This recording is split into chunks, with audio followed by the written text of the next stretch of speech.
आइए हम वचन में जाने से पहले हम अपनी आंखों को बंद करें। धन्यवाद धन्यवाद धन्यवाद यीशु नाम से, मसीह यीशु के नाम से आपके पास आते यहोवा पिता, पवित्र आत्मा प्रभु आपकी सहायता को चाहते हैं।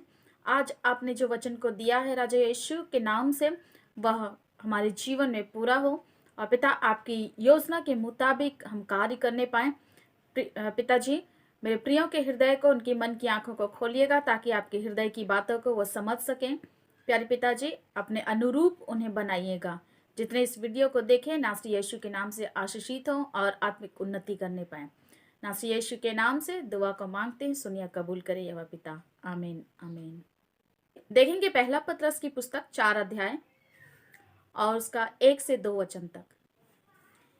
इसलिए जबकि मसीह ने शरीर में होकर दुख उठाया तो तुम भी उसी मनसा को हथियार के समान धारण करो, क्योंकि जिसने शरीर में दुख उठाया वह पाप से छूट गया, ताकि भविष्य में अपना शेष शारीरिक जीवन मनुष्यों की अभिलाषाओं के अनुसार नहीं वरन परमेश्वर की इच्छा के अनुसार व्यतीत करें।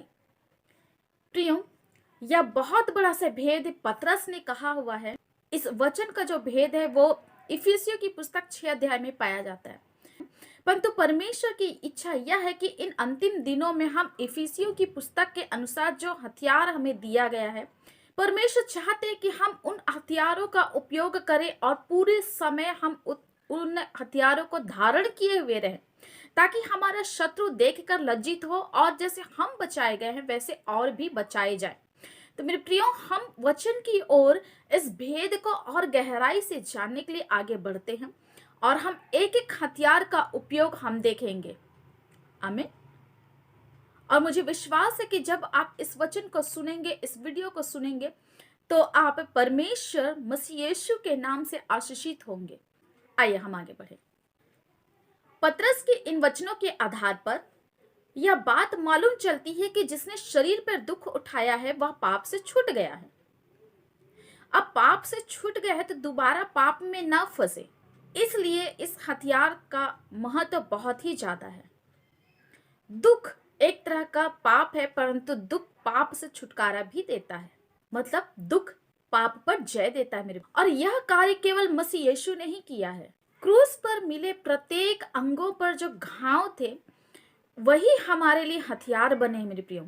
और इस अंगों पर मिले हुए घाव के दुख और दर्द को सहकर ही मसीह यीशु ने हमें हथियार को दिया है, जो कि हमें इफिसियों की पुस्तक 6 अध्याय का 10 वचन से लेकर 18 वचन तक मिलता है। ये इस वचन से आप सभी वाकिफ हैं। पतरस ने भी पौलुस की तरह मसीह यीशु द्वारा दिए गए क्रूस पर से हथियारों का वर्णन किया है, और जैसे मसीह ने दुख उठाकर पाप पर जय पाया वैसे ही वह आग्रह हमसे भी कर रहे हैं। आत्मिक मनुष्य जब इस संसार पे रहता है तो उसे दुख उठाना ही पड़ता है, पर उस दुख के कारण वह पाप पर जय पाता है। क्यों? यह दुख मामूली नहीं है मेरे प्रियो, यह दुख एक हथियार है। और आत्मिक हथियार का पहनना भी जरूरी है। हथियार को पकड़ा कहा जाता है, अंगों के जरिए ही पकड़ा जाता है, जैसे हाथ है, पैर है ना। तो इसी तरह से मसीह के अंगों पर जो घाव थे ना मित्रों, वही हमारा हथियार बना, वही हमें जय दिया। और पतरस और पौलुस दोनों मिलकर इसी हथियार की बात कर रहे हैं। आगे बढ़ते हैं। मसीह यीशु की शक्ति में बलवंत बनने के लिए आज्ञा या सुझाव दिया गया है। अब यह सुझाव भी क्या है यह हम देखेंगे। संपूर्ण हथियार जो परमेश्वर के है धारण कर लो। क्यों? शैतान की युक्तियों का सामना करने के लिए, अंधकार के प्रधानों, हाकिमों, अधिकारियों का सामना करने के लिए, आत्मिक सेना जो आकाश मंडल पर है उसका सामना करने के लिए, बुरे दिन का सामना करने के लिए शस्त्र का प्रयोग करना है। अब इन शस्त्रों का प्रयोग कैसे करना है और क्या लाभ हैं, आगे देखेंगे। सबसे पहला है सत्य से कमर कसना। यह पहला हथियार है मेरे प्रियो। जब मसीह ने अपनी कमर पे अंगोछा लपेटकर अपने चेलों के पैर धोए थे और सत्य से कमर कसा था। यह अंगोछा क्या है? सत्य है। उसी से ही प्रभु यीशु मसीह ने कमर को कसा था और इस बात को जाहिर किया था। कसना मतलब जाहिर किया था कि अब तुम मेरे साथ सहभागी हो चुके हो। चेलों के पैर धोना मतलब सहभागी हो चुके हो। मसीह यीशु ने उन्हें अपने साथ मिला लिया था और ये इस बात को प्रमाणित करता है कि मसीह यीशु ने उन्हें स्वीकार किया। इसके साथ ही अपने समान बनने की भी प्रेरणा दी थी मेरे प्रिय। दूसरी प्रमुख सत्य बात को जानना कि परमेश्वर ने अपने प्रिय बेटे मसीह यीशु के लहू से आपके सारे पापों को धो दिया है। आमीन। और आप मसीह यीशु के लहू से खरीद भी लिए गए हैं। हालेलुया। इसके साथ ही यह बात सत्य है कि केवल प्रभु यीशु मसीह ही आपका उद्धार करता है। आमीन। इन बातों को याद रखना ही सत्य से कमर कसना है।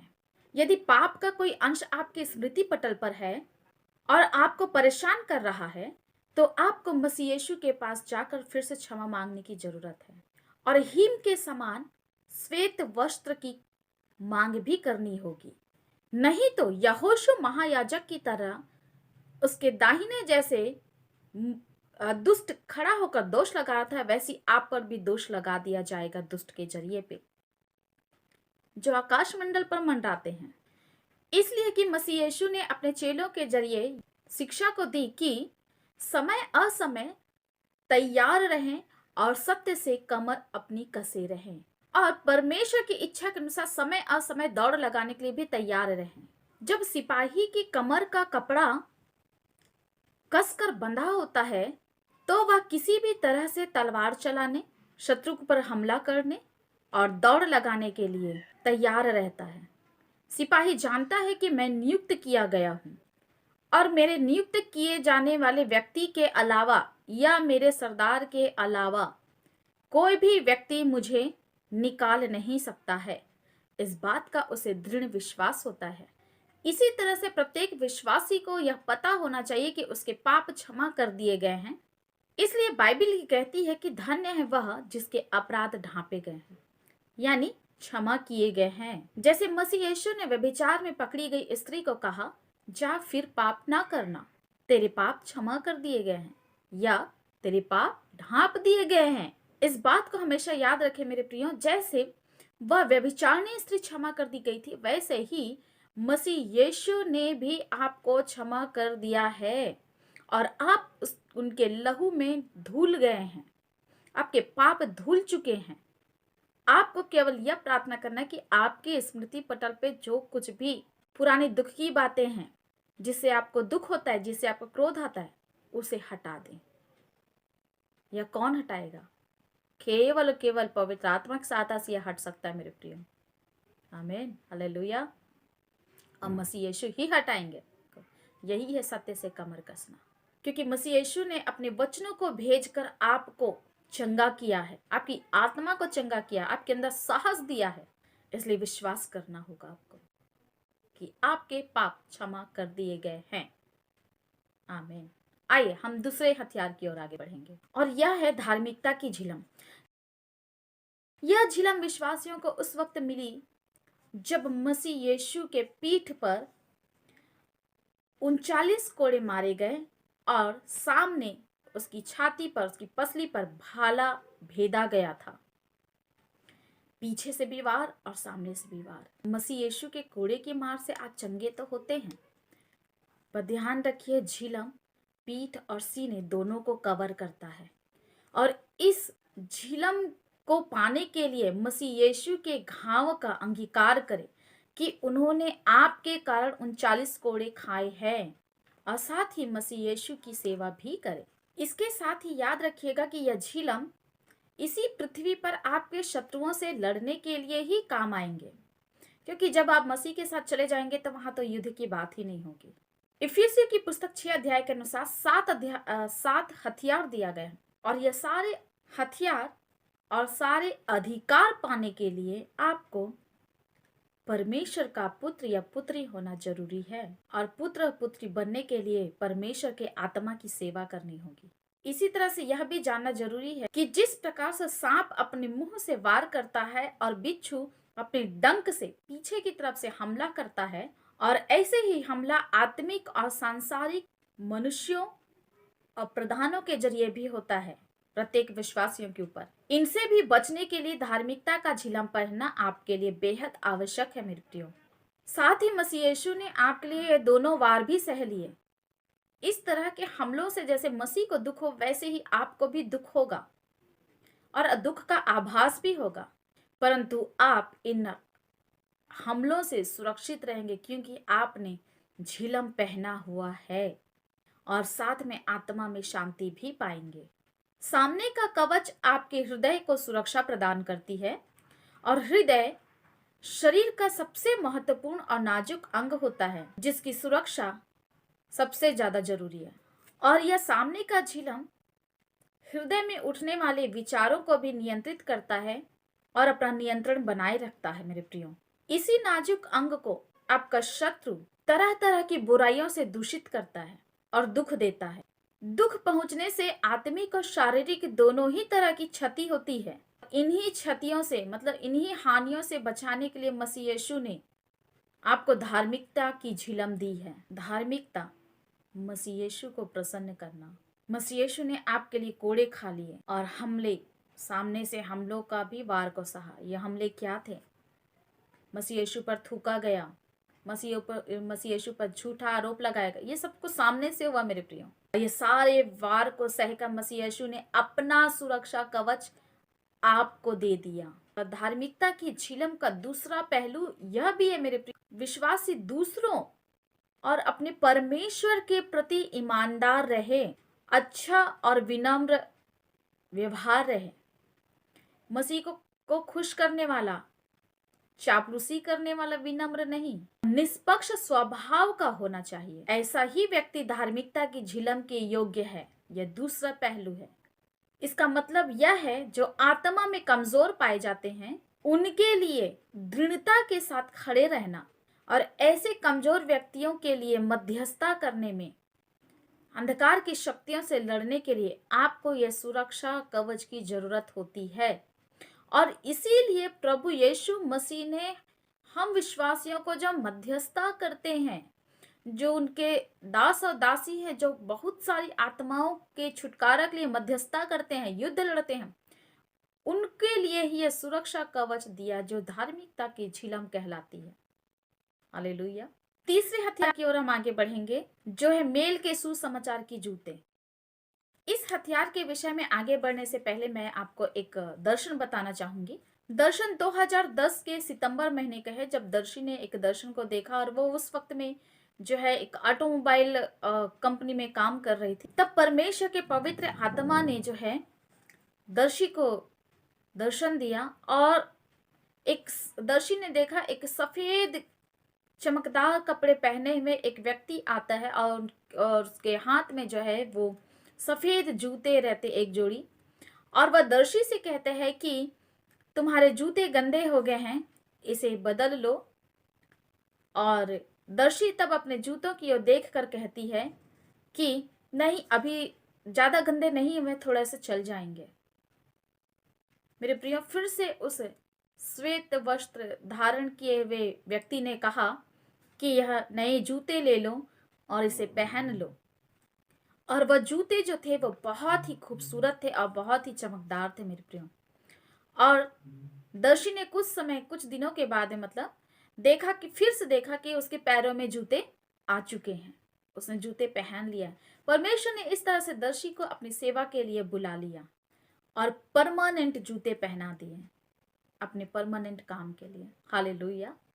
मेरे प्रियो, इसके साथ ही अगर दर्शी से कुछ गलती हो जाती है जूते से संबंधित, क्योंकि ये जूते साधारण जूते नहीं, मेल के सुसमाचार के जूते हैं, तो परमेश्वर का पवित्र आत्मा उसे झट कमजोरी को बताकर सावधान कर देता है ताकि यह जूते सही कार्य करने लगे। और इस तरह से सावधान करके परमेश्वर पिता के आत्मा दर्शी को सहयोग भी करते हैं और अगुवाई भी करते हैं। यह आपके लिए भी हो सकता है। यह मेल के सुसमाचार के जूते मेरे प्रियो क्रूस पर मसीह यीशु ने अपने दोनों पैरों पे जो कीले ठुकवा लिए थे उनके जरिए हमें मिला। जो पैर सदा पाप की राह पर चलते थे, वह पैर यदि जूते पहन ले तो परमेश्वर की इच्छा के अनुसार मेल मिलाप कराने के लिए आगे बढ़ेंगे और परमेश्वर के राज्य की उन्नति के लिए आगे बढ़ेंगे। साथ ही परमेश्वर के साथ मेल कराने वाले भी हो जाएंगे। प्रियो, पैरों में पहने जाने वाले जूते या चप्पल व्यक्ति को चलने में स्थिरता प्रदान करती है। इसके साथ ही दृढ़ता के साथ खड़े रहने पे भी सहयोग देती है और इसके साथ ही रास्ते की धूल गंदगी से भी पैरों को बचाती है। यह धूल या गंदगी एक आत्मिक संसार का भी होता है जहां पर बहुत सारे दोष लगते हैं। किस जगह पर जाना है, किस जगह पर नहीं जाना है, किस जगह पर जाने से दोष मढ़ा जाएगा या झूठ आरोप लगाया जाएगा। इन जूतों को पहनने से इन सारी बातों से भी सावधानी मिलती है मेरे प्रियो। और पैर कहाँ जाना चाहिए, कहाँ नहीं जाना चाहिए, पवित्र आत्मा के जरिए निर्धारित किए जाते हैं। वचन के अनुसार पे ये मेल के जूते जो हैं वो परमेश्वर और व्यक्तियों के बीच मेल कराने वाले होते हैं और ये मेल के जूते यही इसी बात की निशानी है मेरे प्रियो। यदि ये जूते ना हो तो निराशा और दुख में पड़े हुए व्यक्ति का मेल कभी भी प्रभु यीशु मसीह के साथ नहीं हो सकता है और न उसकी जीवन में जो है शांति आएगी।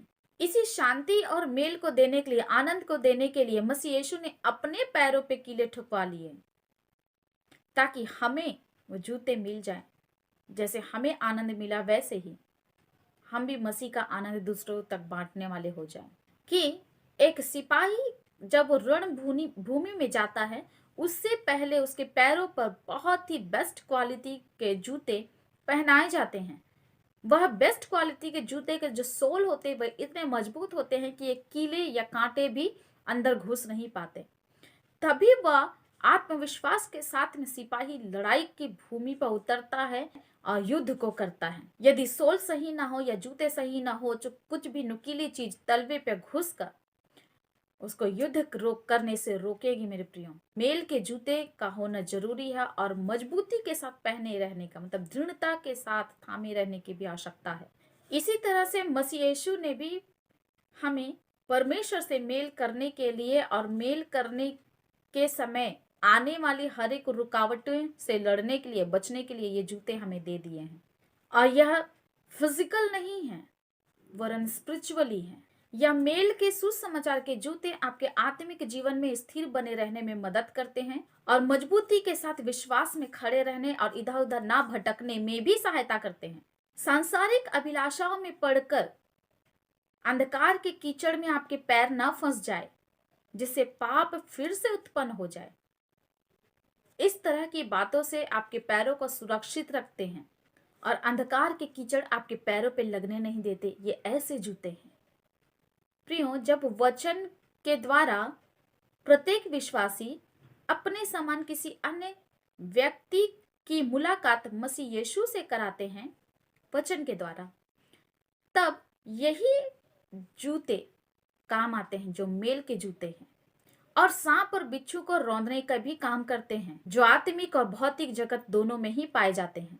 इसलिए मसीह यीशु ने मृतकों में से जी उठकर हमें यह अधिकार दिया कि सांप और बिच्छू को हम रौंदने वाले हो जाएं। यशायाह की पुस्तक 61 अध्याय उसका 1 से 4 वचन को अगर हम ध्यान से पढ़ेंगे तो मेल के जूतों के विषय में यहाँ पर भेद प्रकट होती है और यह भेद जो है वह वहां पर यशायाह इस तरीके से कहते हैं कि मेरा अभिषेक किया गया है कि मैं शांति प्रदान करने वाला हो जाऊं।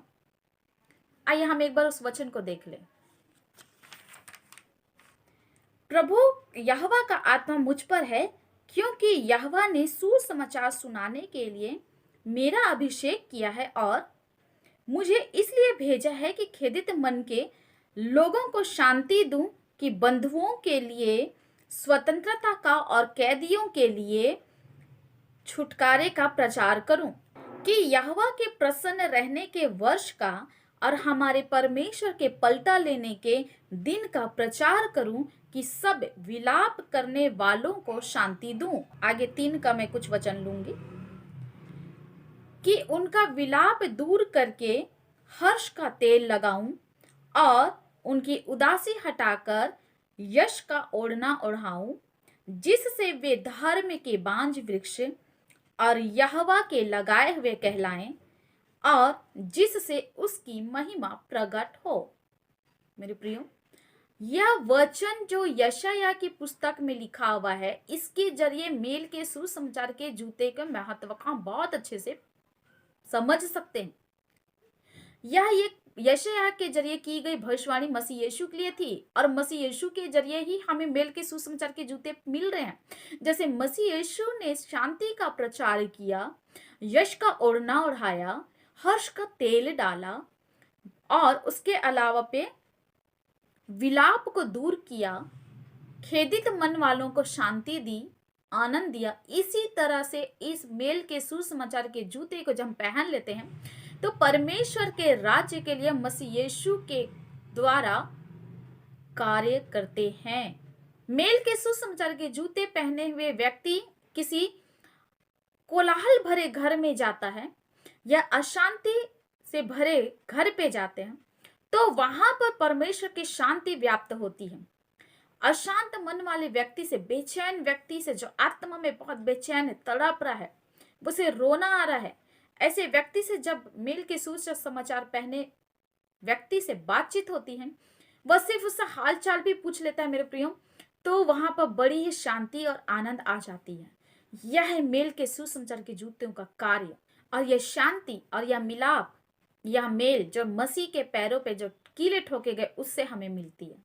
मसीह के घाव हमारे पैरों को टेढ़े मेढ़े जो चाल चलते हैं उसे रोकते हैं मेरे प्रियो, और स्वर्ग की राह और अनंत जीवन पाने के लिए प्रोत्साहित करते हैं और पैरों को ले चलते हैं, मतलब हमारे कार्यों के जरिए, हमारी संगति के जरिए, और इसके साथ ही उद्धार के सुसमाचार सुनाने के लिए विवश करते हैं। मसीह के पैरों के घाव ही हमें मेल के सुसमाचार के जूते दिए, जिससे हम अंधकार की शक्तियों के साथ युद्ध लड़ सके, उनके सामने हम दृढ़ता के साथ खड़े हो सके और शत्रु के सामने स्थिरता के साथ कायम रहते हुए हम जीतने वाले हो जाएं और अपने समान ही लोगों को आग में से झपट्टा मारकर निकालने वाले हो जाएं। आमीन, हालेलुया। दर्शी ने अपने पिछले वीडियो में अपने पिछले दर्शन के विषय में बताया था, जिसे बहुत सारे लोगों ने, जिसमें दास और दास या विश्वासी प्रत्येक लोग शामिल हैं, अपने मेल के जूते उतार दिए, अपने पैरों से जूते उतार दिए और एक जगह रख दिए हैं, और उन जूतों को लेकर एक व्यक्ति, मतलब दुष्ट जो है, वो चला गया है। ध्यान दीजिए अपने पैरों पे, देखिए कि आपके जूते हैं कि नहीं है तो पश्चाताप करके परमेश्वर से एक बार फिर से मांग लीजिए, क्योंकि इन अंत के दिनों में युद्ध करने के लिए आपको इन जूतों की आवश्यकता होगी और इन अंतिम युग में उस युद्ध की शुरुआत हो चुकी। अगर आपके पास जूते नहीं होंगे, आप कदापि भी स्थिरता के साथ खड़े नहीं रह सकते हैं। आप लोभ और लालच में पड़कर मसीह को छोड़ भी देंगे। इन्हीं सारी बातों से बचने के लिए ही मसीह यीशु ने अपने पैरों पे कीले ठोकवा लिए और जूते आपको दिए, ताकि आप युद्ध भूमि में जीते और स्वर्गीय राज्य की ओर बढ़ने वाले हो जाएं। प्रियो, मैंने ऐसे भी लोगों को देखा है जो सेवा तो करते हैं, प्रार्थना योद्धा होते हैं, पर जब वे दूसरों के लिए मध्यस्थता करते हैं, उस वक्त में अंधकार की शक्तियां या उन्हें परेशान करने लगती, तब वे कहते, हमने इस व्यक्ति के लिए प्रार्थना किया और दुष्ट की शक्तियां हमारे घर पे जो है वो प्रॉब्लम क्रिएट कर रही है, और वो इस तरह से युद्ध करना या मध्यस्थता करना, प्रार्थना करना छोड़ देते हैं। क्यों? क्योंकि उनके अंदर स्थिरता नहीं होती, उनके पास झिलम नहीं होता, उनके पास सत्य नहीं होता, उनके पास में जो है मेल के सुसमाचार के जूते नहीं होते। इस वजह से, और ये अपने युद्ध भूमि से डर कर ही, युद्ध को छोड़कर ही भाग जाते हैं मेरे प्रियो। ऐसे लोगों की जरूरत मसीह को नहीं है, क्योंकि जो रणभूमि में से भागता है वह न स्वामी के जरिए स्वीकार किया जाता है और न शत्रु के जरिए। शत्रु तो उसको घात लगा ही देता है, और इस तरह के लोगों से उम्मीद किए क्या की जाए, यह आप खुद भी समझ सकते हैं। इसलिए स्वयं मेल के सुसमाचार के जूते पहने, मसीह यीशु के नाम से परमेश्वर पिता से मांगे, क्योंकि पल भर ही बाकी रह गए, अपने जूते पहन ले और आपके चुनाव के लिए, कि आपको मसीह के जरिए चुनकर युद्ध भूमि में भेजा जाए, उसके लिए तैयार हो जाए। यदि आप युद्ध भूमि में नहीं भी जाना चाहेंगे मेरे प्रिय, तब भी आपको स्वयं के लिए लड़ना होगा, स्वयं के आत्मा के लिए, मसीह के साथ रहने के लिए लड़ना होगा, और इसके लिए मेल के सुसमाचार के जूतों की आवश्यकता होगी ही होगी। परमेश्वर यहोवा पिता को योद्धाओं की जरूरत है, डरपोकों की नहीं। वचन इस प्रकार से कहता है, क्या ही सुहावने हैं वे पैर जो भली बातों का सुसमाचार लाते हैं।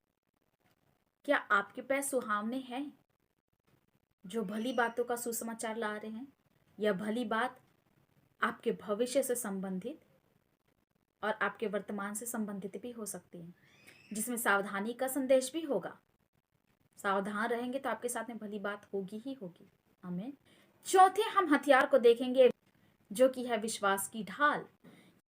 यह ढाल मसीह यीशु के द्वारा अपने हाथों पर कीले ठुकवा लिए जाने के समय मिला, और ढाल हाथ से पकड़ा जाता है मेरे प्रियो, पर यहाँ पर दोनों हाथ में कीले लगे हैं।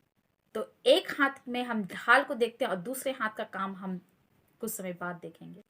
मसीह यीशु ने अपने हाथ पर कीले इसलिए ठुकवा ली ताकि जिस हाथ से बुरा काम होता था, अब वह युद्ध लड़ने के लिए और खुद को और दूसरों को सुरक्षा प्रदान करने के लिए ढाल को पकड़ ले, और परमेश्वर की सहायता से ढाल को पकड़कर भलाई के काम भी करे। परमेश्वर के राज्य के लिए दुष्ट के उड़ते हुए तीर को बुझाने में समर्थ हो जाए। यह ढाल मेरे प्रियो आपके जीवन और आप से जो परमेश्वर ने वादे किए, इसको भी प्रदर्शित करता है कि परमेश्वर आपके साथ प्रतिपल है। चाहे आप दाऊद की तरह अंधकार से भरी हुई, दुख से भरी हुई, शत्रुओं से घिरे हुए जीवन को जी रहे हैं, या आपका जीवन अंधकार से भरी हुई राह पर चल रहा हो, वह सदा आपके साथ हैं, ढाल बनकर। वह अपने वादे के कारण और अपने पुकारने वालों के कारण उनके समीप रहते हैं। और इसके साथ ही इस बात का भी विश्वास कर लेना कि मसीह यीशु मेरे आगे आगे मेरी ढाल बनकर, मेरे सुरक्षा कवच बनकर मेरे साथ चल रहे हैं, और मेरे विरुद्ध में आने वाले दुष्ट के अग्नि बाणों को बुझा रहे हैं। इस बात का विश्वास करना, यही विश्वास की ढाल है मेरे प्रिय। वचन के जरिए इस बात का विश्वास करना, जैसे परमेश्वर पिता दाऊद के साथ थे, जैसे शद्रक मेशक अबेदनगो दानियल के साथ थे, यूसुफ के साथ थे, वैसे ही मेरे साथ है। इस बात को विश्वास करना, जैसे इजरायलियों की उसने क्या की अगुवाई की, लाल समुद्र से बाहर निकाला, आग का खंबा बनकर अगुवाई की, बादल का खंबा बनकर दिन के उड़ते हुए तीर से, मतलब दोपहरी से बचाया, अंधकार के ताकत से बचाए, वैसे ही आपके साथ भी वह है। इस बात का विश्वास कर लेना, अपूर्ण रीति से निर्भर हो जाना, यही विश्वास की ढाल है। क्योंकि मसीह यीशु ने आपसे कहा हुआ है कि जब तुम दाएं या बाएं में मुड़ने लगो तो पीछे से आवाज आएगी, मार गया। प्रिय पौलुस ने भी कहा हुआ है कि विश्वास सुनने से और सुनना मसीह के वचन के द्वारा होता है। जैसे परमेश्वर इजरायलियों के लिए जो खटी थे, उनको छुड़ाने के लिए अपने हाथ को बढ़ाए रखा, वैसे ही आपके लिए भी अपने हाथ को बढ़ाए हुए हैं। इस बात का विश्वास कर लेना, भरोसा कर लेना कि है, मतलब है। सुरक्षा प्रदान करना इस ढाल का काम है, और ये ढाल मसीह यीशु है। आपका विश्वास ही आपको सुरक्षा प्रदान करेगा मेरे। और यह विश्वास यदि परमेश्वर पिता के वचनों के जरिए क्लेम किया गया हो, तो यह दुगना बल देता है और दुगनी सुरक्षा देता है। आत्मा के चलाए चलने वाले ये सदा याद रखें कि आप परमेश्वर की निज संपत्ति है और छुड़ा लिए गए हैं, और मसीह यीशु रूपी ढाल सदैव आपके पास में है। और यह ढाल आत्मा में आपको पकड़े रहना है हाथों के जरिए, और यह ढाल ही इस बात को प्रमाणित करते हैं कि आप कभी भी अकेले नहीं हैं। मेरे प्रियो, यह ढाल उस वक्त भी काम आएगी जब आपके साथ कोई भी सहमत ना हो, चाहे प्रार्थना करने के लिए हो, या परमेश्वर के काम करने के लिए हो, या परमेश्वर की योजना को पूर्ण करने के लिए हो, तब भी यह ढाल आपको सहायता प्रदान करेगी। क्योंकि मसीह यीशु का वचन क्या कहता है? मात्र 2 लोगों की बात होती है, 2 लोग भी एक मन एक चित्त होकर प्रार्थना करेंगे तो स्वर्ग में सुन ली जाएगी। तो परमेश्वर का आत्मा आपके साथ है ही है, और एक आप, 2 लोग हो चुके मेरे प्रियो। आमीन। और इन अंत के दिनों में यह विश्वास होना आपके लिए बेहद जरूरी है, विश्वास करना बेहद जरूरी है, और यही विश्वास का ढाल आपके हाथों पर होना है। हालेलुया। आइए अब हम 5वें हथियार की ओर आगे बढ़ेंगे, जो है उद्धार का टोप। यह टोप ताज भी कहलाता है, टोपी भी कह सकते हैं, कैप भी कहते हैं और सिर में पहने जाने वाली पगड़ी भी कहते हैं, जो एक सम्मान का प्रतीक होता है, एक अधिकार का प्रतीक होता है। यह उद्धार का टोप मसीह के उन अनुयायियों को दिया गया जब मसीह सिर के ऊपर में जब कांटों का ताज रखा गया, तब उस वक्त में यह उद्धार का टोप मसीह यीशु के जरिए मिला। मेरे प्रियो, टोप यानी हेलमेट, जिस तरह से टू व्हीलर चलाने वालों लोगों को जो है हेलमेट पहनने की हिदायत दी जाती है, वैसे ही विश्वासियों को परमेश्वर की ओर से यह हिदायत दी गई है कि वे अपने सिर पर उद्धार का टोप को रखे रहें, अपने उद्धार की कीमत को समझे, अपने उद्धार को खो ना दे, क्योंकि यह टोप जो है एक सुरक्षा को देता है। सांसारिक और आत्मिक जीवन में दुष्ट के वार से यह टोप यानी हेलमेट आपको सुरक्षा प्रदान करता है। अंधकार के हाकिमों के गलत विचारों के द्वारा किए गए हमले से बचने के लिए मसीह यीशु ने स्वयं कांटों का ताज पहनकर अपने लोगों को एक हेलमेट दिया है, जो उद्धार का टोप कहलाता है, और मसीह यीशु ने इसे पहने रहने की हिदायत भी दी है। यह आज्ञा है। उद्धार का मतलब आपके पापों से क्षमा हो चुकी है किसी अन्य के द्वारा, और वह अन्य जो है वह मसीह यीशु है, और मसीह यीशु के लहू के द्वारा जो है आपके पाप धुल गए हैं। साथ ही मसीह यीशु ने अपनी मृत्यु को सहकर सदा के लिए कीमत भी चुका दी है, व्यवस्था के अनुसार पे, क्योंकि व्यवस्था के अनुसार पे कीमत चुकाना होता था और आप उस कीमत को चुका नहीं पाते मेरे प्रियो।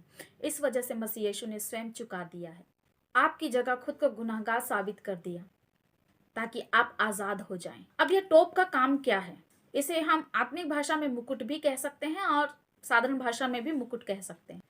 यह टोप जो है सुरक्षा देने के साथ ही आत्मिक संसार में परमेश्वर के सामने खड़े रहने और दुष्ट के द्वारा भेजे गए नकारात्मक विचारों का इनकार करने का भी अधिकार देते हैं।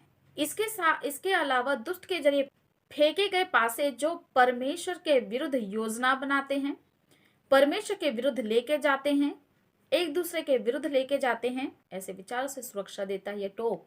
जिस तरह से मसीह यीशु ने शैतान की नहीं वरन अपने पिता की बातों को सुना और उन्हें प्रसन्न करके उनका प्रिय पुत्र कहलाया, साथ ही शैतान द्वारा उकसाए गए लोगों के नकारात्मक बातों का खंडन किया, अनसुना किया और मनुष्य जाति के छुटकारे के लिए अपने प्राण को दिया ताकि स्वर्गीय उद्देश्य पूरा हो जाए। इसी तरह से उद्धार का टोप पहने वाले लोगों को भी परमेश्वर की बातों को सुनना है और नकारात्मक और दुष्ट के चालों को, उसके पासों को, उसके नकारात्मक बातों को अनसुना करना है। जरा सोचिए, आज संसार में कितने ही अपराध होते हैं। क्यों? क्योंकि इनके पास उद्धार का टोप नहीं है। उद्धार का टोप आपको परमेश्वर की बातों को सुनने के लिए जागृत करते हैं, इसके साथ ही आपके पास शांति भी लेकर आते हैं। अपराध करने वालों के पास में मेरे प्रियो शांति नहीं होती है, उनके पास तसल्ली नहीं होती है, इस वजह से वे अपराध की दुनिया में चले जाते हैं। उद्धार पाए हुए प्रत्येक व्यक्ति के पास में इस टोप के कारण पे परमेश्वर की शांति पाई जाती है, और प्रत्येक टोप का जिस तरह से अपना पहचान होता है, उसी तरह से उद्धार के टोप की भी अपनी पहचान है। दुष्ट का नियंत्रण उद्धार पाए हुए लोगों के ऊपर नहीं होता मेरे प्रियो, जब तक वे स्वयं को उसके हाथ में ना सौंपते। और आत्मिक सैनिक होने के कारण पे उद्धार के टोप की जरूरत है, ताकि दिमाग के जरिए या सोच के जरिए किए गए हमलों का सामना करने के लिए टोप अति आवश्यक है। सिर जैसे पूरे शरीर की क्रियाओं को नियंत्रित करता है, उसी तरह से आत्मा का टोप आपके शरीर और आत्मिक जीवन को भी नियंत्रित करता है। नेगेटिव एक्शन को रोककर परमेश्वर के साथ चलने के लिए यह टोप सहायता करता है मेरे प्रियो। साथ ही अंधकार की प्रभुता को रोककर आपके ऊपर में परमेश्वर की प्रभुता को लेकर आता है यह टोप, ताकि इस संसार में और आत्मिक संसार में केवल और केवल आपके ऊपर में परमेश्वर की प्रभुता हो। इस कारण से पापों से छुटकारा पाए हुए लोगों के सिर के ऊपर में उद्धार का टोप होना अति आवश्यक है। बहुत बार अपने आप पर परमेश्वर की नहीं वरन अंधकार की शक्तियों की प्रभुता को स्वीकार करके विश्वासी गण जो है वो उद्धार के टोप को खो देते हैं और अंधकार की दुनिया में चले जाते हैं। इसलिए इस टोप की भी सुरक्षा करना जरूरी है और इस टोप को पहने रहना भी आपके लिए अति आवश्यक है। छठे नंबर पे हम हथियार को देखेंगे जो कि आत्मा की तलवार है। तलवार एक न्याय और दंड दोनों को ही दर्शाती है। यशायाह की पुस्तक 66 अध्याय उसके 16 वचन के अनुसार पे यूं लिखा हुआ है, क्योंकि सब प्राणियों का न्याय आग से और अपनी तलवार से करेगा और यहोवा के मारे हुए बहुत होंगे। मसीह यीशु ने इस तलवार का इस्तेमाल जो है क्रूस पर भी किया और अपनी सेवा काल में भी बहुत बार किया है। अब यह आता है, मसीह यीशु ने क्रूस पर इस हथियार को दिया है हमें।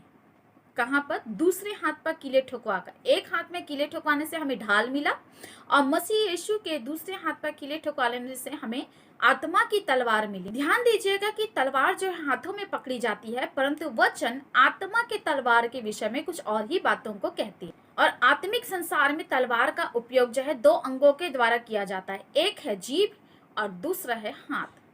जीभ के जरिए वचन का प्रयोग करना है, वचन रूपी तलवार का इस्तेमाल करना है, और हाथ के जरिए बाइबल को हाथों पे पकड़ के वचन को पढ़ना है और जीभ के जरिए वचन का क्लेम करना है। प्रकाशित वाक्य की पुस्तक 2 अध्याय उसके 16 वचन के अनुसार पे, और फिर मसीह कहता है कि सो मन फिरा, नहीं तो मैं तेरे पास शीघ्र ही आकर अपने मुख की तलवार से उनके साथ लड़ूंगा। अब इस वचन के अनुसार यह मालूम चलता है कि परमेश्वर जिस तलवार की बात कर रहे हैं वह हमारे मुंह पर है, यानी जीभ। प्रकाशित वाक्य की पुस्तक 1 अध्याय उसके 16 वचन के अनुसार भी और 2 अध्याय उसके 12 वचन के अनुसार भी जीभ रूपी तलवार ही प्रदर्शित होती है। परंतु यह तलवार धारदार और चोखी तभी होगी जब हमारे पास परमेश्वर का वचन होगा और यह वचन समय के अनुसार उपयोग किया गया होगा। मसीह यीशु ने भी इसी तलवार का उपयोग किया था अपनी परीक्षा की घड़ी पे, जब दुष्ट ने उसकी परीक्षा ली थी। यशायाह की पुस्तक 49 अध्याय और उसका 2 वचन भी इस बात को प्रमाणित करता है। हम पढ़ेंगे, उसने मेरे मुंह को चोखी तलवार के समान बनाया है। यहाँ पर मुंह के अंदर रहने वाली जीभ को ही परमेश्वर ने धारदार बनाने की बात कही है।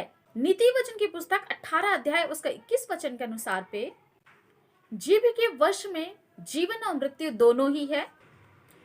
जो उससे प्रेम रखते हैं वे उसका फल पाएंगे। अब मसीह यीशु इन वचनों के अनुसार हमें इस बात को सिखा रहे हैं कि इस तलवार को हम पवित्र आत्मा के नियंत्रण में दे दें और जीवित और सामर्थ्य वचनों के द्वारा हम लगातार पॉजिटिव बने रहें और पॉजिटिव वचनों का, पॉजिटिव वर्ड्स का यूज करते रहें, स्वयं के लिए भी और दूसरों के लिए भी। और जब ऐसा ही हम करते हैं या विश्वासी ऐसा ही करते जाते हैं तो यह तलवार लगातार पैनी होती जाती है। प्रकाशित वाक्य की पुस्तक के अनुसार पर जब मसीह अपने शत्रुओं पर हमला करेंगे तो इसी तलवार के जरिए हमला करें और परमेश्वर की योजना के मुताबिक मसीह यीशु भी यही चाहते हैं कि हम इस तलवार का, जीभ रूपी तलवार का इस्तेमाल अपने शत्रु के लिए करें जो अंधकार का हाकिम है। मसीह यीशु ने इस तलवार का उपयोग आखिरी समय तक किया जब वे क्रूस पर थे और अपने प्राण को त्याग रहे थे। उस वक्त भी मसीह यीशु ने मध्यस्थता कर यह कहा कि पिता इन्हें क्षमा करें क्योंकि यह नहीं जानते कि ये क्या कर रहे हैं। यह प्रार्थना किया, अपने जीभ रूपी तलवार का इस्तेमाल किया। क्यों किया? इसलिए किया ताकि दुष्ट जो है वह मसीह यीशु पर भी दोष ना लगा सके और उनके अनुयायियों पर भी दोष ना लगा सके। और इस तरह से जीभ ही आत्मा की तलवार है जिसका उपयोग हमें इस पृथ्वी पर रहते हुए करना है, जिससे स्वयं का जीवन भी बचे और दूसरों के जीवन भी बच जाए। इस जीभ रूपी तलवार का इस्तेमाल हमें गवाही देने के लिए भी करना है ताकि मसीह की छाप व्यक्ति के जीवन में, घर में हो जाए। जब मसीह की तरह ही जीभ पर नियंत्रण जो पवित्र आत्मा को दे देंगे तो वह हमें सिखाएंगे कि जीभ का इस्तेमाल, जो इस तलवार का इस्तेमाल जो है कब, कहाँ पर, कैसे करना है। जैसे उन्होंने मूसा को सिखाया फिरौन के सामने बातचीत करने के लिए, उन्हें दानियल को सिखाया नबूकदनेस्सर राजा के सामने इस तलवार का इस्तेमाल करने के लिए, उसने यूसुफ को सिखाया, यहोशू को सिखाया कि वह किस तरह से नियंत्रण रखे अपनी परिस्थिति पर इस तलवार के द्वारा। प्रियो, अगर जीभ रूपी तलवार का सही इस्तेमाल नहीं किया जाता है तो इस संसार पर और नरक पर अनंत मृत्यु की हानि भी उठानी ही होगी। प्रतिदिन मनुष्य अपने जीव रूपी इस तलवार का इस्तेमाल करके दुष्ट की योजना को ढा सकता और इन अंतिम दिनों पे शत्रु की चाल पर, उसकी योजना पर जय पा सकता है। मेरे प्रियो, हमारी यह तलवार जितनी ज्यादा पवित्र आत्मा के नियंत्रण में होगी, वह उतनी ही जय पाने वाली होगी। याद रखिएगा मेरे प्रियो कि इस तलवार पे बहुत ही सामर्थ है। जिस तरह से परमेश्वर पिता ने अपने वचन को बोलकर, मतलब जीभ का इस्तेमाल करके सृष्टि किया, उसी तरह से हम अपने जीभ का इस्तेमाल करके अपने शत्रु के वार को ढा सकते हैं, उसका हमला को जो उसी पर लौटा सकते हैं और उसके साम्राज्य को जो है वो नाश भी कर सकते हैं। और यह जीभ को जो है वो पवित्र आत्मा ही नियंत्रित करते हैं। जैसे परमेश्वर पिता ने सृष्टि किया, वैसे ही हम भी सृष्टि करने वाले हो जाएं, जो आशीष का कारण हो, उन्नति का कारण हो। अब यह जीभ तभी नियंत्रित रहेगी जब उद्धार का टोप पहना गया हो, क्योंकि टोप के जरिए ही, मतलब सिर के जरिए ही सारा काम किया जाता है। विचार एक अंगों पर पहुंचाए जाते हैं कि प्रत्येक अंग को क्या काम करना है। यदि यह टोप होगा तो आत्मा की तलवार भी कार्य करेगी, यह जीभ भी कार्य करेगा। जीभ का नियंत्रण सिर के द्वारा होता है और संचालन भी। और तब आत्मा का तलवार जीभ, जो शत्रु को घात करने वाला और वचनों से भरा होगा और मसीह के लिए आत्माओं को जीतने वाला होगा और एक युद्ध लड़ने वाला होगा। परंतु मेरे प्रियो, अधिकतर यह देखने में मिलता है कि लोग वचन के द्वारा अपने शत्रु को ना मारकर अपने ही लोगों को मारते हैं। इसलिए इस जीव रूपी तलवार को पवित्र आत्मा के नियंत्रण में देना ही उचित होगा, अन्यथा हानि होगी। क्योंकि इन अंत के दिनों में मसीह यीशु भी अपनी तलवार चलाने पर है। मेरे प्रियो, वचन के अनुसार इन अंतिम बेदारी के समय पे मसीह यीशु उन लोगों पर तरस खाएंगे जो तलवार चलाना नहीं जानते हैं, और यशायाह की पुस्तक 32 अध्याय उसके 4 वचन के अनुसार पर व्यवहार करेंगे कि वे साफ साफ बोलने वाले हो जाएं। प्रिय, एक बात कहना चाहूंगी, ध्यान दीजिएगा। यदि कोई आपके लिए आशीष के वचन नहीं बोल रहा है या अपने जीभ रूपी तलवार को आपके हानि के लिए इस्तेमाल कर रहा है, तो आप उसे कैंसिल करना सीखिए। आप स्वयं के लिए ही आशीष के वचन को बोलें। आप अपने जीभ का इस्तेमाल स्वयं को आशीष देने के लिए करें, जिससे शत्रु का वार जो आप पर किया जा रहा है वो निष्क्रिय हो जाएगा। और जब आप ऐसा करेंगे तो परमेश्वर स्वयं ही आपको आशीष देंगे मसीह यीशु के नाम से। आमीन, हालेलुया। 7वें और आखिरी हथियार के विषय में हम आगे बढ़ेंगे, जो कि है प्रार्थना, विनती और जागते रहना। प्रार्थना यानी ब्रीफिंग। आपने देखा होगा कि कोई कंपनी जब सुबह अपना काम शुरू करती, उससे पहले अपने कर्मचारियों के बीच में एमडी के जरिए या मैनेजर के जरिए ब्रीफिंग दी जाती है। वैसे ही प्रत्येक दिन के शुरुआत में ही हमें सर्वप्रथम परमेश्वर के साथ में ब्रीफिंग लेनी जरूरी होती है। प्रार्थना यानी परमेश्वर के हाथों में प्रत्येक काम को सौंपना और अगुवाई लेना। सर्वप्रथम परमेश्वर के हाथों में स्वयं को सौंपना, अपनी फैमिली को, अपने जॉब को, अपने बिजनेस को, अपने फ्रेंड सर्कल को, अपने विचारों को, अपने प्लान को, सारी बातों को परमेश्वर के हाथों में सौंप देना और परमेश्वर की योजना को जानना, यह प्रार्थना है। परमेश्वर से अगुवाई को मांगना, जिस तरह से दाऊद मांगा करता था। अपने जीवन में परमेश्वर के हस्तक्षेप को मांगना, अपने जीवन में, अपने घर में, अपने काम में, बिजनेस में, हर एक बातों में परमेश्वर की योजना को मांगना, निवेदन करना, यह प्रार्थना है। क्योंकि उन्होंने स्वयं कहा है, मांगो तो तुम्हें दिया जाएगा ताकि तुम्हारा आनंद पूरा हो जाए, और मांगो तो तुम्हें दिया जाएगा ताकि पुत्र के जरिए पिता की महिमा हो जाए। आमीन। यह है प्रार्थना मेरे प्रियो, यह है ब्रीफिंग जो आपको बिस्तर से उठते साथ ही परमेश्वर के साथ करना है। दूसरा है विनती करना यानी मध्यस्थता करना मेरे प्रियो। जैसे अब्राहम ने मध्यस्थता किया, जैसे स्वयं प्रभु यीशु मसीह ने क्रूस पर हम मानव जाति को बचाने के लिए परमेश्वर के सामने मध्यस्थता की। क्या बोलकर? हे पिता, इन्हें क्षमा कर। उसके साथ भी स्वयं को पापी बनाकर, ताकि हम पाप से मुक्त हो जाएं, श्राप से मुक्त हो जाएं। जैसे अब्राहम ने मध्यस्थता किया लूत को बचाने के लिए, मध्यस्थता करना। जैसे एस्तर ने अपनी जाति को बचाने के लिए मध्यस्थता किया।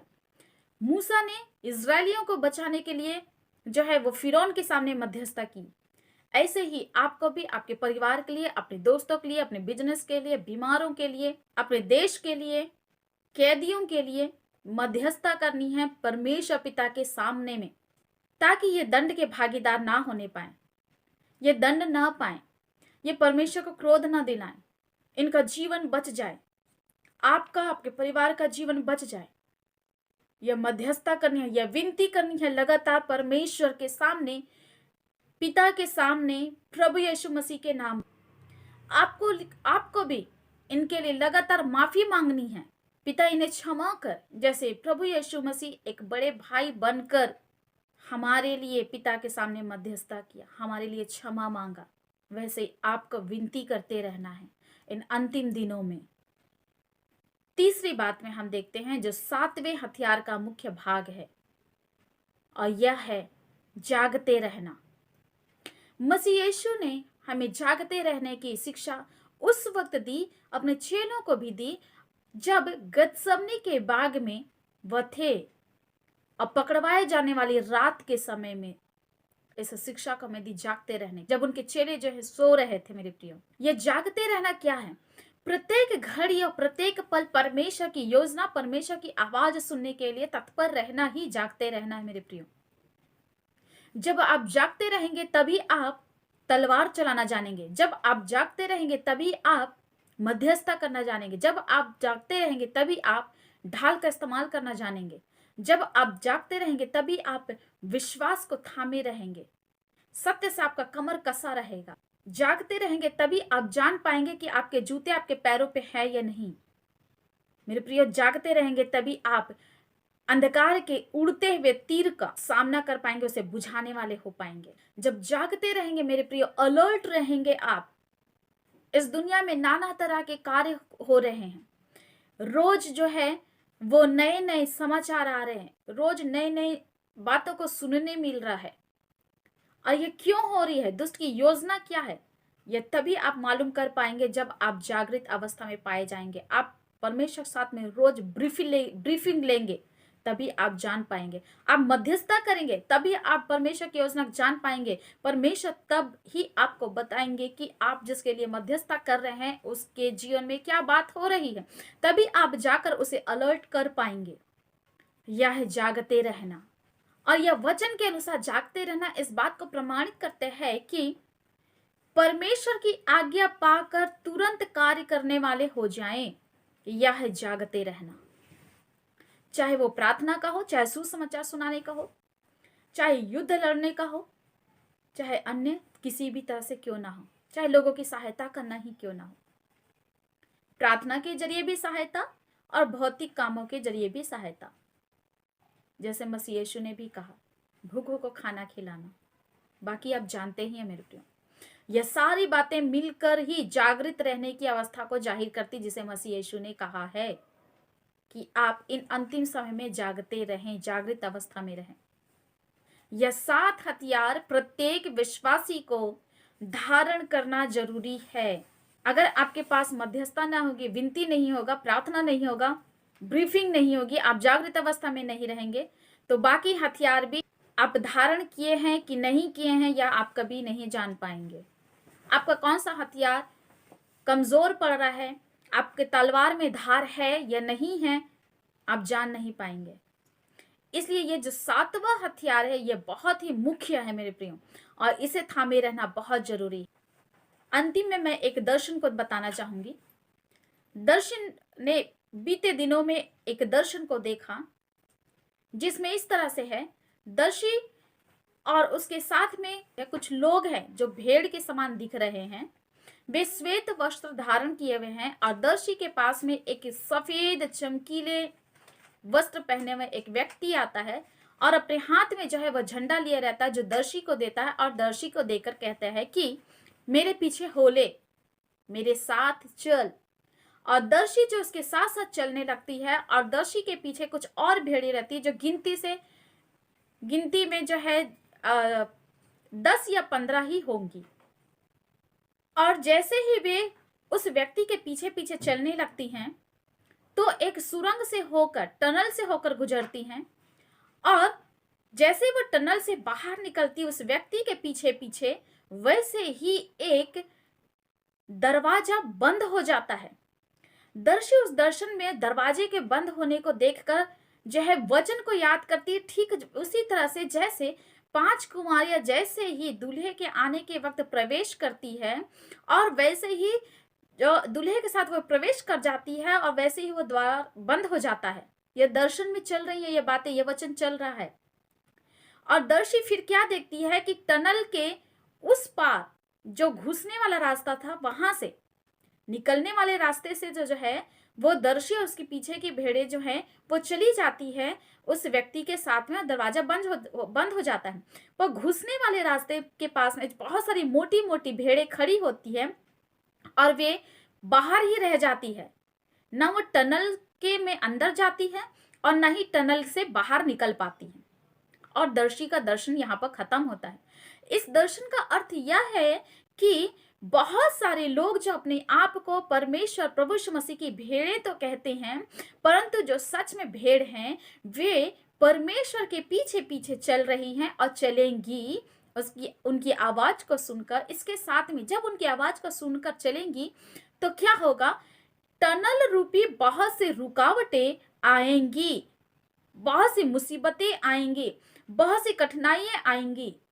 इसे पार करने वाली भेड़ें ही बुद्धिमान 5 कुंवारियों के समान उस द्वार से प्रवेश कर जाएंगी जहां से दुल्हा जाता है और दरवाजा बंद कर दिया जाएगा।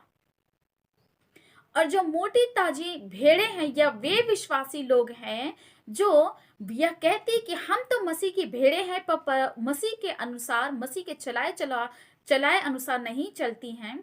वे सिर्फ वचन को सुनना, आशीष को लेना, भविष्यवाणी को लेना ही जानती हैं, परंतु कार्य करना उन्हें उचित नहीं मालूम पड़ता है। ये कठिनाई का सामना नहीं कर पाएंगी। ये ऐसी भेड़ें हैं। वे जो मोटी ताजी भेड़ें हैं वे छूट जाएंगी। मेरे प्रियो, इस दर्शन का मुख्य संदेश यही है। जो दुख और मुसीबत को सह लेंगी, मसीह के आवाज को सुन लेंगी और सुनकर कार्य करेंगी, चलेगी, वही केवल उस द्वार से होकर प्रवेश कर पाएंगी। और जैसे वे प्रवेश हुई वैसे ही द्वार बंद कर दिया जाएगा। सावधान हो जाइए मेरे प्रियो, अच्छी भेड़े बनिए, क्योंकि मसीह यीशु ने कहा है, मेरी भेड़े मेरा शब्द सुनती है। अपने चरवाहे के शब्द को सुनने लग जाएं। और आपके जीवन में 7वां महत्वपूर्ण हथियार होना जरूरी है, प्रार्थना, विनती और जागते रहना।